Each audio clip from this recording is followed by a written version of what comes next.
What is up, friend and fellow anti-netter? What I want to talk about today, as I go into my library-like, beautiful office with gorgeous wooden desks and green desk lamps in a very kind of bookish environment, and I'm about to sit down today and write issue number 9 of the Scott Scheper letter.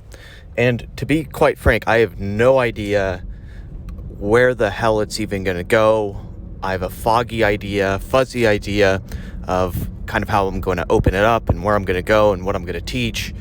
And it's, changed in the past few weeks of what I was going to teach, what I was going to write about. And, that's an important thing I want to share with you is when I sit down, I don't have a clear outline. And I talk about this, I think, in issue number 4 of the Scott Scheper letter, the writing framework and my process for creating long-form content and writing pieces. And, that's just a reminder there. I don't have a clear idea of where it's going to go. And the lesson here is that, the act of writing is the act of thinking. It's the act of developing your thoughts and then evolving them via essentially rewriting in drafts and all of that. And it's similar to what I talked about in the Anti-Net Zettelkasten book. When you write and when you shape, one 4x6-inch main card, right, you're developing your thoughts. And then over time, because you use an Anti-Net Zettelkasten, it evolves into a completely different direction. And so that's a quick little note is, whenever you sit down to write, you don't have to have the clearest idea of where you want to go. Now, I want to talk to you today about something in issue number 4 of the Scott Scheper letter. I talked about my writing framework, and I went into details, the 11-point exploding heart template. Now, one of the elements to the 11-point exploding heart template is opening with madness. And whenever you open with madness, open a letter or open a newsletter, this is something Gary Halbert did quite often. And when he did it, there's an art to madness, and there's an art to how you should open with madness. You shouldn't necessarily just open with madness and not relate it to anything, and just open with madness and there be 0 point in opening with madness and telling a mad story, a crazy story, a wild story. However, even if you do, even if you don't really relate it and go anywhere, it's a lot better than just being boring as hell and not opening with madness. Now, there is an art to opening with madness. You don't just want to open with madness without a sort of a structure and an agenda of your madness. And the best way to open with madness is to open and have your mad story, your wild story, also be the end point, the castle at the yellow brick road, and paint that type of lifestyle of the vision that your person wants to get to. And you'll know about that if you've read about the VLC framework in issue number 8.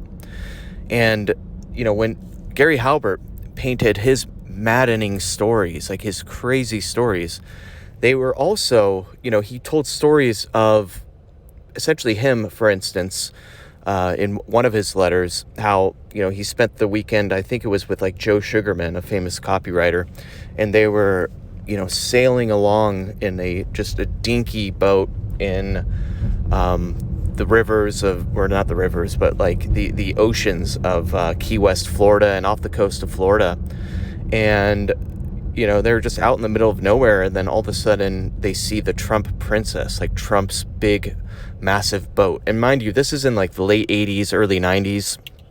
And, I think Trump was probably on board. And so they got close to the boat and they sailed up to it and they started yelling and shouting at his staff that, just making fun of Trump and, hey, is Trump bankrupt because, he owes me 30 grand. Does he even have 30 grand to spare? Stuff like that. And, Gary Halbert was painting a maddening story, a story of madness to open his newsletter issue. But in doing so, it also painted kind of a vision of where his reader wanted to be, and like their castle at the end of the yellow brick road. Like his reader also wanted, a life of freedom, a life of goofing around, a life of sailing around in Key West, Florida, and just having fun and living freely. So not only did his story paint madness, it also painted a vision of, the life that essentially his readers desired and wanted. His readers were people that were, interested in copywriting and entrepreneurs and business owners, and they wanted a life of freedom. And, his stories, his madness stories, also had essentially painted a picture of having a life of freedom. And, that's something, there is an art to madness, and I can get deeper into this, and I probably will at some other point. Now is not the time to get deep into it, but there's like a whole framework for how to tell and paint and open with madness. So I want you to think about this. Whenever you're writing an email, whenever you are, even if you decide to do car pods, which is basically what I'm doing right now, is if you decide to tell a story of complete madness, what you ought to do is you ought to paint a picture and relate it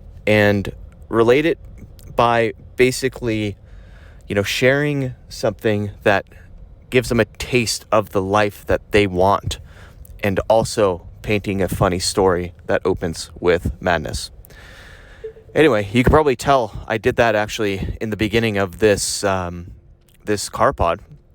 By the way, you're hearing me reverse into a parking spot in my lime green, beautiful $153,000 Tesla Plaid, of which it has a fantastic feature, by the way, this Tesla Plaid, where I can literally press a button, and instead of it honking a horn, it farts at people. And I did that to a bunch of these, punkish, rich suburbia, kids riding around on their bicycles last night with my beautiful, wonderful Earth Angel girlfriend. And anyway, before I got into that little interlude, I wanted to say that if you were paying attention, you actually may have noticed that I opened with a little bit of madness that painted a picture and a vision of what a lot of my people want. They want a life where they get to show up to their cozy, bookish office whenever they want, and write and think and develop their mind and enjoy life and have a life of complete freedom, which is what I am about to enjoy. So anyway, always remember to stay crispy, my friend. Peace.